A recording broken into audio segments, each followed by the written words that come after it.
Doctor ortho Ayurvedic oil and capsule, अब दर्द भी घुटने टेकेगा। मानहानि मामले में अभिषेक बनर्जी को राहत। मध्य प्रदेश हाईकोर्ट ने गिरफ्तारी वारंट पर लगाई रोक। मामले की सुनवाई अब मैरिज पर होगी। विवाद आकाश विजय वर्गीय की शिकायत से जुड़ा है।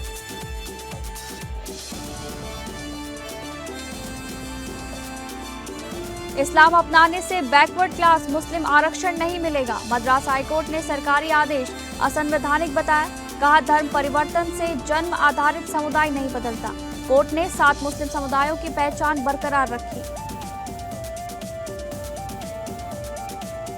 पॉक्सो केस की सुनवाई के दौरान कर्नाटक हाईकोर्ट बोला, आरोपी वचनानंद स्वामी को राहत नहीं, नाबालिग सुरक्षित नहीं, अग्रिम जमानत रद्द होगी। एसआईआर से बाहर लोगों का राशन कार्ड रद्द करने को चुनौती देने वाली याचिका पर सुप्रीम कोर्ट ने याचिकाकर्ता को कलकत्ता हाईकोर्ट जाने को कहा। न्यायमूर्ति नागरत्ना ने अनुच्छेद 32 की उपयुक्तता पर सवाल उठाया।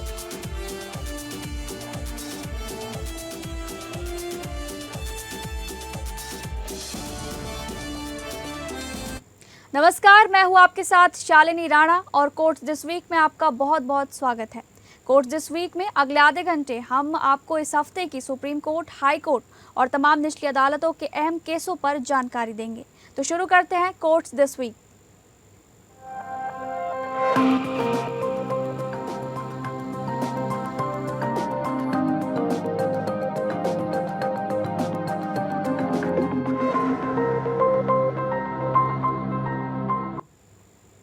कोर्ट से जुड़ी खबरों का रुख करेंगे, जहां पर मद्रास हाईकोर्ट ने एक अहम फैसले में तमिलनाडु सरकार के उस आदेश को असंवैधानिक घोषित कर दिया है जिसके तहत पिछड़ी जाति, अति पिछड़ी जाति, डिनोटिफाइड समुदाय या अनुसूचित जाति से इस्लाम अपनाने वाले व्यक्ति को पिछड़ा वर्ग मुस्लिम मानकर आरक्षण का लाभ देने का रास्ता खोला गया था। जस्टिस GR स्वामीनाथन और जस्टिस PB बालाजी की डिवीजन बेंच ने कहा कि केवल इस्लाम धर्म अपनाने से कोई व्यक्ति उन मुस्लिम समुदायों में शामिल नहीं हो सकता जिन्हें पिछड़ा वर्ग के रूप में अधिसूचित किया गया है। कोर्ट ने कहा कि किसी सरकारी आदेश के जरिए पुराने न्यायिक फैसलों को बदला नहीं जा सकता। तमिलनाडु पिछड़ी जातियां, अनुसूचित जातियां और अनुसूचित जातियां शैक्षणिक संस्थानों में सीटों का आरक्षण और राज्य सेवाओं में नियुक्तियों के आरक्षण अधिनियम 1993 के तहत 7 मुस्लिम समुदायों को पिछड़ा वर्ग मुस्लिम के रूप में अधिसूचित किया गया है। इनमें अंसार, दक्कनी मुसलमान, दुबेकुला, लबाई जिसमें रोवथर और मरकयार शामिल हैं, मापिल्ला, शेख और सैयद शामिल हैं। मामला समीर अहमद की याचिका से जुड़ा था। समीर ने वर्ष 2015 में हिंदू धर्म छोड़कर इस्लाम अपनाया था। वर्ष 2016 में उनके धर्म परिवर्तन को लेकर गजट सूचना भी जारी हुई थी। उन्होंने इस्लामी रीति रिवाजों के अनुसार विवाह किया और उनके 2 बच्चे भी हैं। इसके बाद उन्होंने खुद को मुस्लिम लेबाई समुदाय का सदस्य बताते हुए समुदाय प्रमाण पत्र के लिए आवेदन किया, जिसे तहसीलदार ने खारिज कर दिया। समीर ने दावा किया कि 9 मार्च 2024 के सरकारी आदेश के तहत उन्हें मुस्लिम लेबाई समुदाय का प्रमाण पत्र दिया जा सकता है। इस सरकारी आदेश में कहा गया था कि अगर कोई पिछड़ा वर्ग, अति पिछड़ा वर्ग या अनुसूचित जाति का व्यक्ति इस्लाम अपनाकर अधिसूचित 7 मुस्लिम समुदाय में से किसी एक से जुड़ता है तो उसे प्रमाण पत्र दिया जा सकता है। मद्रास हाईकोर्ट ने इस आदेश की वैधता पर सवाल उठाते हुए राज्य सरकार को पक्षकार बनाया। अदालत ने कहा कि आदेश पहले के न्यायिक फैसलों के विपरीत है, जिसमें कहा गया था कि धर्म परिवर्तन के बाद व्यक्ति केवल उस धर्म का अनुयायी माना जाएगा, लेकिन जन्म आधारित किसी विशेष समुदाय की पहचान अपने आप नहीं बदल सकती। कोर्ट ने कहा कि कई दशक पहले मद्रास हाईकोर्ट के डिवीजन बेंच ने भी कहा था कि इस्लाम अपनाने पर व्यक्ति सिर्फ एक मुसलमान बन जाता है, उसे जन्म के आधार पर किसी खास मुस्लिम समुदाय में नहीं रखा जा सकता। अदालत ने टिप्पणी की कि जब ईसाई मिशनरियों और इस्लामिक प्रचारकों ने लंबे समय तक ये दावा किया कि उनके धर्म में सामाजिक समानता है और ऊंच नीच की व्यवस्था नहीं है, तो ये कहना उचित नहीं होगा कि धर्म परिवर्तन के बाद व्यक्ति किसी खास सामाजिक श्रेणी में आ सकता है। कोर्ट ने कहा कि इस्लाम समानता पर आधारित धर्म है और ईश्वर की नज़र में सभी बराबर हैं। हालांकि ऐतिहासिक कारणों से मुस्लिम समाज में अलग अलग समुदाय बने, लेकिन ये पहचान भी जन्म से तय होती है। अदालत ने कहा कि जैसे कोई व्यक्ति जन्म से रोवथर, मरकयार या दक्कनी मुस्लिम होता है, वैसे ही केवल धर्म परिवर्तन के आधार पर कोई व्यक्ति उस समुदाय का सदस्य नहीं बन सकता। राज्य सरकार ने अपने बचाव में कहा कि यह आदेश मनमाने तरीके से नहीं लाया गया था।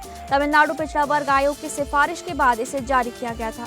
सरकार का तर्क था कि इसका उद्देश्य उन लोगों को आरक्षण के लाभ से वंचित होने से बचाना था जो पहले पिछड़े वर्ग के आधार पर आरक्षण पा रहे थे और बाद में इस्लाम में परिवर्तित हो गए।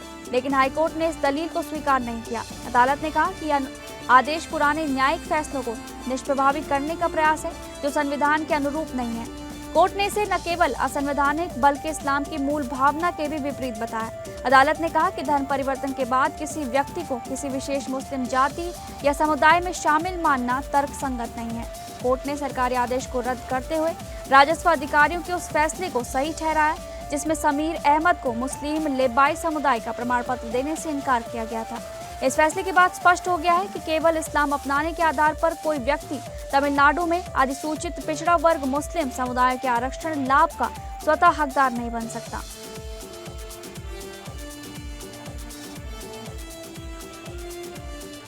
अगली कोर्ट से जुड़ी खबर का रुख करेंगे, जहां पर उद्योगपति अनिल अंबानी ने भारतीय स्टेट बैंक द्वारा शुरू की गई व्यक्तिगत दिवाला कार्यवाही के खिलाफ national company law appellate tribunal या NCLAT की दिल्ली पीठ का दरवाजा खटखटाया है।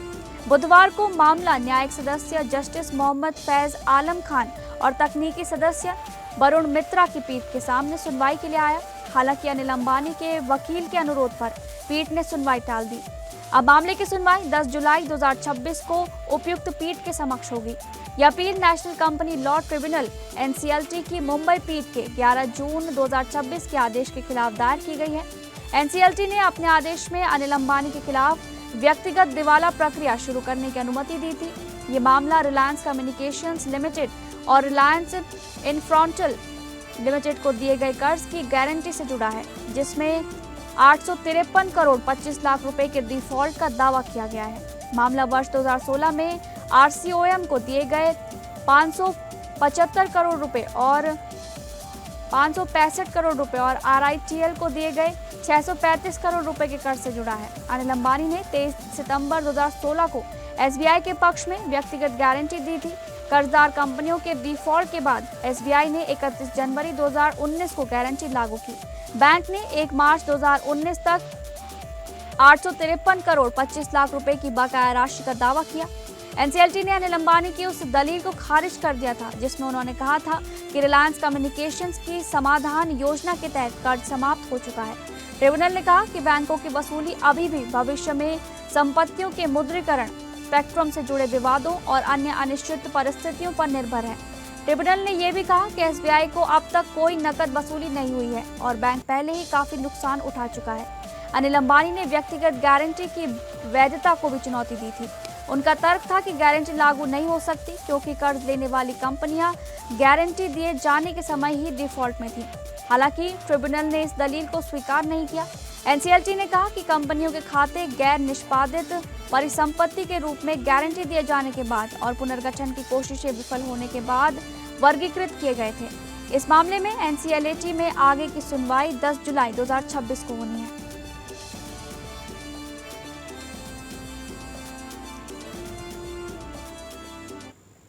अगली कोर्ट से जुड़ी खबर, अभिनेत्री जैकलीन फर्नांडिस ने सुप्रीम कोर्ट में दायर अपनी उस याचिका को वापस ले लिया है जिसमें उन्होंने 200 करोड़ रुपए के मनी लॉन्ड्रिंग मामले में उनके खिलाफ आरोप तय करने के आदेश और उससे संबंधित ट्रायल कार्यवाही को चुनौती दी थी। न्यायमूर्ति BV नागरत्ना और न्यायमूर्ति जॉय माल्या बागची की अवकाशकालीन पीठ ने जैकलीन की ओर से पेश वकील द्वारा याचिका वापस लेने की अनुमति मांगे जाने पर मामले को वापस लिया हुआ मानते हुए खारिज कर दिया। साथ ही उन्हें कानून के तहत उपलब्ध अन्य उचित कानूनी उपाय अपनाने की स्वतंत्रता भी दी गई। ये मामला अगस्त 2021 में अदिति सिंह द्वारा दर्ज कराई गई शिकायत से शुरू हुआ था, जिसमें आरोप लगाया गया था कि जेल में बंद रहते हुए वरिष्ठ सरकारी अधिकारियों का रूप धारण करने वाले कथित ठग सुकेश चंद्रशेखर के नेतृत्व वाले एक गिरोह ने उनसे लगभग 200 करोड़ रुपए की ठगी की। दिल्ली पुलिस द्वारा दर्ज मूल अपराध के आधार पर प्रवर्तन निदेशालय ने धन शोधन निवारण अधिनियम के तहत मनी लॉन्ड्रिंग का मामला दर्ज किया। ईडी के अनुसार सुकेश ने अपराध से अर्जित धन का उपयोग कई मशहूर हस्तियों को महंगे उपहार और सुविधाएं देने में किया। आरोप है कि जैकलीन फर्नांडिस को लगभग 5.71 करोड़ रुपए मूल्य के उपहार और लाभ प्राप्त हुए, जिनमें लग्जरी बैग, आभूषण, घड़ियां, परिवार के सदस्यों के लिए वाहन, विदेशों में धन हस्तांतरण और अन्य महंगी वस्तुएं शामिल थी। इस वर्ष 30 मई को विशेष अदालत ने सुकेश, जैकलीन और अन्य आरोपियों के खिलाफ आरोप तय किए थे। इस आदेश से असंतुष्ट होकर जैकलीन ने सुप्रीम कोर्ट का रुख किया था। इससे पहले न्यायमूर्ति प्रशांत कुमार मिश्रा ने ये बताते हुए स्वयं को मामले की सुनवाई से अलग कर लिया था कि उनके पुत्र एक संबंधित मामले में सरकार की ओर से पेश हुए थे। इससे पूर्व जैकलीन ने मनी लॉन्ड्रिंग मामले को रद्द करने की मांग करते हुए भी याचिकाएं दायर की थी, जिन्हें दिल्ली हाई कोर्ट और बाद में सुप्रीम कोर्ट ने खारिज कर दिया था।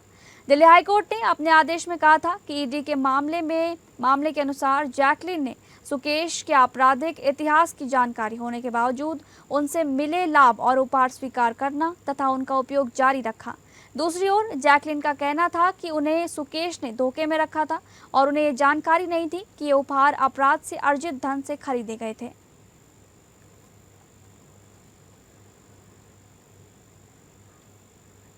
अगली कोर्ट से जुड़ी खबर का रुख करेंगे, जहां तृणमूल कांग्रेस के राष्ट्रीय महासचिव और सांसद अभिषेक बनर्जी को मानहानि मामले में मध्य प्रदेश हाईकोर्ट से बड़ी राहत मिली है।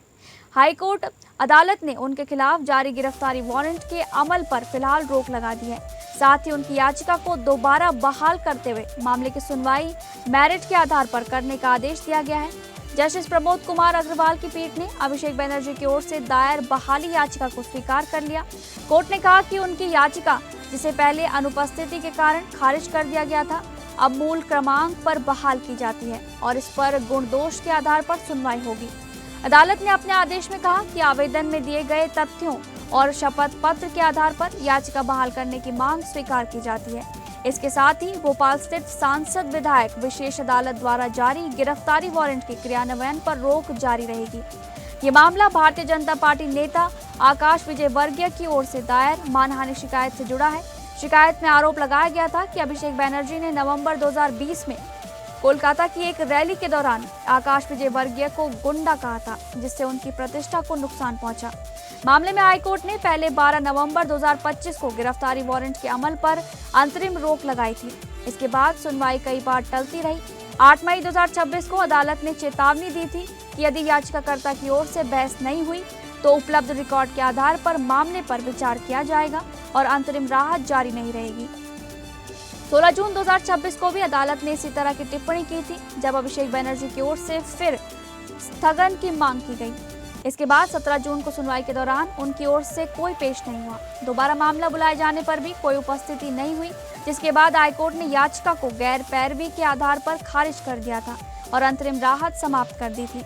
हालांकि बाद में दायर बहाली आवेदन पर सुनवाई करते हुए अदालत ने अभिषेक बनर्जी का स्पष्टीकरण स्वीकार कर लिया और याचिका को फिर से बहाल कर दिया। अब इस मामले की सुनवाई मध्य प्रदेश हाईकोर्ट में मेरिट के आधार पर होगी। तब तक अभिषेक बनर्जी के खिलाफ जारी गिरफ्तारी वारंट पर रोक प्रभावी रहेगा।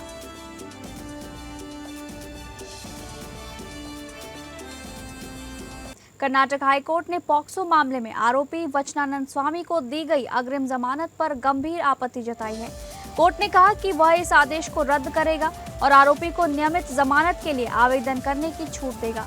जस्टिस एम नागप्रसन्ना की पीठ शिकायतकर्ता की उस याचिका पर सुनवाई कर रही थी, जिसमें सत्र न्यायालय के 2 मई के आदेश को चुनौती दी गई है। सत्र न्यायालय ने वचनानंद स्वामी को अग्रिम जमानत दी थी। उनके खिलाफ पॉक्सो अधिनियम की धारा 4, 6, 8, 10 और 12 के तहत केस दर्ज है। सुनवाई के दौरान शिकायतकर्ता के वरिष्ठ अधिवक्ता ने दलील दी कि सत्र अदालत ने आरोपी को ब्लैकेंट बेल दे दी, जबकि मामले में आरोप पत्र भी दाखिल हो चुका है। इस पर हाईकोर्ट ने मौखिक टिप्पणी की, मैं इस आदेश को रद्द कर दूंगा। ऐसी जमानत दी ही नहीं जानी चाहिए थी। हम नियमित जमानत लेने की स्वतंत्रता देंगे, लेकिन जिस तरह से अग्रिम जमानत दी गई उसे मैं निरस्त करूंगा। अदालत को बताया गया कि राज्य सरकार ने भी इसी आदेश के खिलाफ हाईकोर्ट में याचिका दायर की है। इस पर पीठ ने कहा कि अग्रिम जमानत का आदेश रद्द किया जाना चाहिए। आरोपी की ओर से पेश वकील ने जवाब दाखिल करने के लिए समय मांगा और मामले को अगले सप्ताह सूचीबद्ध करने का अनुरोध किया। इस पर अदालत ने कहा, आप जवाब दाखिल कीजिए, लेकिन इस तरह की अग्रिम जमानत बिल्कुल नहीं दी जा सकती। ये मामला क्या है? अप्राकृतिक यौनाचार का आरोप है। फिलहाल उसे अग्रिम जमानत का लाभ मिला हुआ है। यह सही या गलत, वो नियमित जमानत के लिए आवेदन कर सकता है।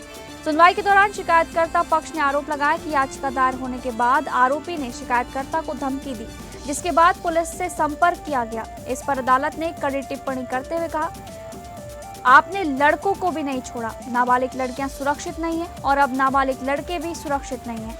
हालांकि आरोपी पक्ष ने इन आरोपों को खारिज करते हुए कहा कि ये झूठा मामला है। वकील ने दावा किया कि ट्रस्टियों और वचनानंद स्वामी के बीच विवाद था, जिसके बाद ये मामला दर्ज कराया गया है। मामले की अगली सुनवाई गुरुवार को होगी। हाईकोर्ट तब अग्रिम जमानत आदेश पर आगे की कार्रवाई पर विचार कर सकता है।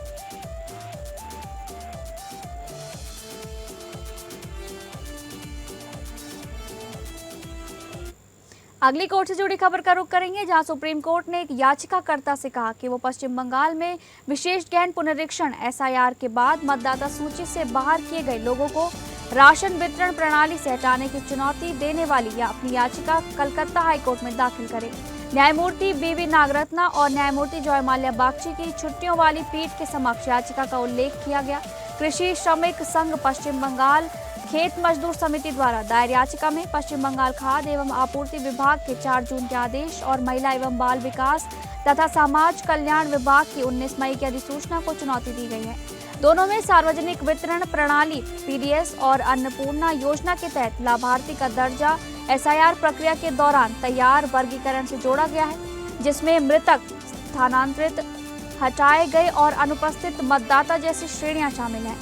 याचिका में कहा गया है कि अगर राज्य इस संबंध को यांत्रिक रूप से लागू करता है तो 35 लाख से 60 लाख राशन कार्ड निष्क्रिय हो सकते हैं। याचिकाकर्ता की ओर से पेश वकील प्रसन्ना कुमार ने पीठ को बताया कि court association for democratic reforms बनाम चुनाव आयोग मामले मंच एसआईआर प्रक्रिया को पहले ही सही ठहरा चुका है और अन्य राज्य भी एसआईआर के परिणामों को कल्याणकारी लाभों से जोड़ने का ऐसा ही पैटर्न अपना रहे हैं। उन्होंने कहा कि मामले की सुनवाई तत्काल होनी चाहिए।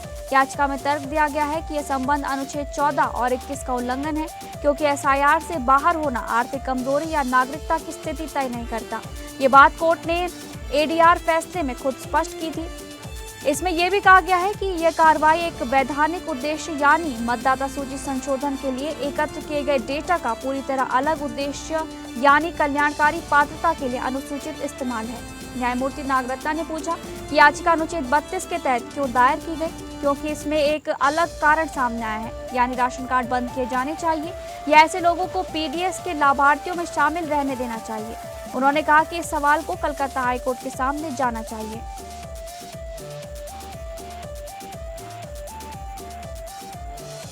अगली कोर्ट से जुड़ी खबर का रुख करेंगे, जहां सुप्रीम कोर्ट ने प्रसिद्ध असम आधारित गायक जुबिन गर्ग की डूबने से हुई मौत के मामले में आरोपी नॉर्थ ईस्ट फेस्टिवल आयोजक श्याम कानू महांता की जमानत याचिका पर राज्य से जवाब मांगा है। महांता, जो 2013 से नॉर्थ ईस्ट फेस्टिवल का आयोजन कर रहे हैं, उन्होंने कहा कि 19 सितंबर 2025 को सिंगापुर में समुद्र में तैरते समय जुबिन गर्ग की मौत के बाद उन्हें झूठा फंसाया गया है। उन्होंने बताया कि घटना के समय ये परिवार और दोस्तों के साथ यॉट पर छुट्टी मना रहे थे। महांता इस मामले में लगभग 9 महीने से हिरासत में है। न्यायमूर्ति बीवी नागरत्ना और न्यायमूर्ति जॉय माल्या बागची की पीठ ने याचिका पर नोटिस जारी किया। कोर्ट ने राज्य द्वारा नोटिस स्वीकार करने के बाद मामले को जुलाई 2026 के अंत में सुनवाई के लिए लगाने का निर्देश दिया। सुनवाई के दौरान पीठ ने पूछा कि यदि महांता को जमानत पर रिहा किया जाए तो क्या कोई फरार होने का खतरा है। महांता की ओर से पेश वरिष्ठ अधिवक्ता सिद्धार्थ दवे ने कहा कि कोई खतरा नहीं है और कोर्ट को बताया गया कि उनका पासपोर्ट पहले ही जमा कर दिया गया है। ये मामला गायक जुबिन गर्ग की मौत से जुड़ा है, जो कथित रहस्यमय परिस्थितियों में सिंगापुर के समुद्र में तैरते समय डूब गए थे। इस घटना के बाद महांता और अन्य के खिलाफ आपराधिक साजिश और हत्या के इरादे के बिना हत्या जैसे अपराधों का आरोप लगाते हुए कई प्राथमिकियां दर्ज की गई। मानता ने सुप्रीम कोर्ट में अलग से जांच को किसी स्वतंत्र एजेंसी को सौंपने और प्राथमिकियों को एक साथ करने की मांग भी की है। उन्होंने आरोप लगाया कि उन्हें झूठा फंसाया गया है और कई राज्यों में उनके खिलाफ समन्वित आपराधिक प्रक्रिया चलाई जा रही है। उनका दावा है कि उनके खिलाफ 50 से अधिक एफआईआर दर्ज हैं और अधिकारियों के सार्वजनिक बयान, मीडिया कवरेज तथा उनके खिलाफ धमकियों से जांच प्रभावित हुई है। याचिका के अनुसार घटना सिंगापुर में हुई, जहां अधिकारियों ने निष्कर्ष निकाला कि मौत डूबने से हुई और किसी साजिश का कोई सबूत नहीं मिला। हालांकि बाद में उठे सवालों के कारण भारत में मामले दर्ज हुए और महानता सहित कई लोगों को गिरफ्तार किया गया।